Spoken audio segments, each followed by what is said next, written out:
Welcome to 2-Minute Anesthesia in Critical Care. Today we're going to discuss carbonic anhydrase and also the pharmacokinetic and pharmacodynamic effects of acetazolamide.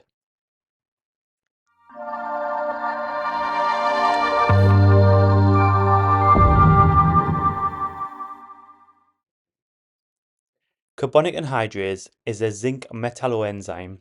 These are a broad group of enzymes that use a metal cation as a cofactor in their enzyme active site. They catalyze the reversible hydration of carbon dioxide to carbonic acid, which then spontaneously non-enzymatically dissociates to bicarbonate and a hydrogen ion. 5 types of carbonic anhydrase have been described. These include alpha, beta, gamma, delta, and zeta, with a range of different functions. Within the body, carbonic anhydrase is involved in gastric acid secretion, renal tubular function, CO2 transport, acid-base balance and pH regulation, aqueous humor production within the eye, and also cerebral metabolism. Now let's look at the action of carbonic anhydrase in the proximal tubule. Bicarbonate absorption is dependent on the activity of carbonic anhydrase. If we look to the right of the cell into the urine or tubular lumen, bicarbonate is converted to carbonic acid via carbonic anhydrase and then dissociates to carbon dioxide CO2.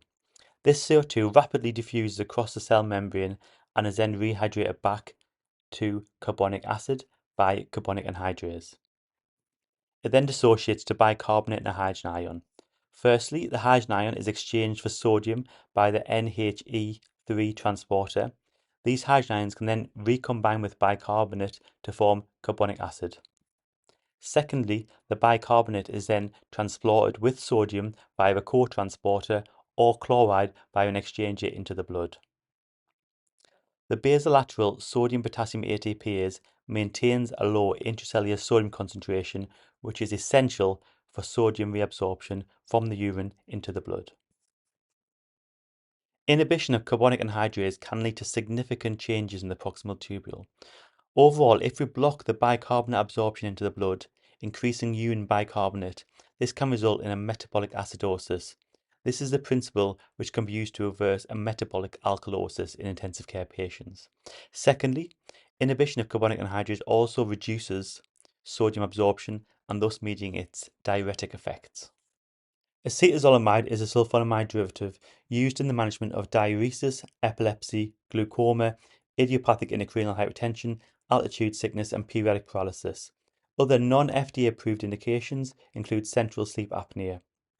It's presented as a liquid, tablet, or an ampule. It reversibly inhibits carbonic anhydrase and can be given by the oral, intravenous, or intramuscular routes. However, the IM route is not recommended. The dose is variable, lower doses for diuresis and higher doses as a respiratory stimulant. The common side effects of acetazolamide include nausea and vomiting, abdominal pain, diarrhea, fatigue, and paresthesia. Due to the diuresis, it can lead to hypotension, but also the effects on the kidney relate to metabolic acidosis, low sodium, potassium, and a high chloride. It's well absorbed orally, protein binding of 98%, a small volume distribution of 0.3 litres per kilo, a pK of 7.2, and a plasma half-life of 6 to 9 hours. It undergoes minimal metabolism and ultimately undergoes elimination by the renal system. In overdose, it leads to CNS toxicity, i.e. coma, pH and electrolyte disturbances.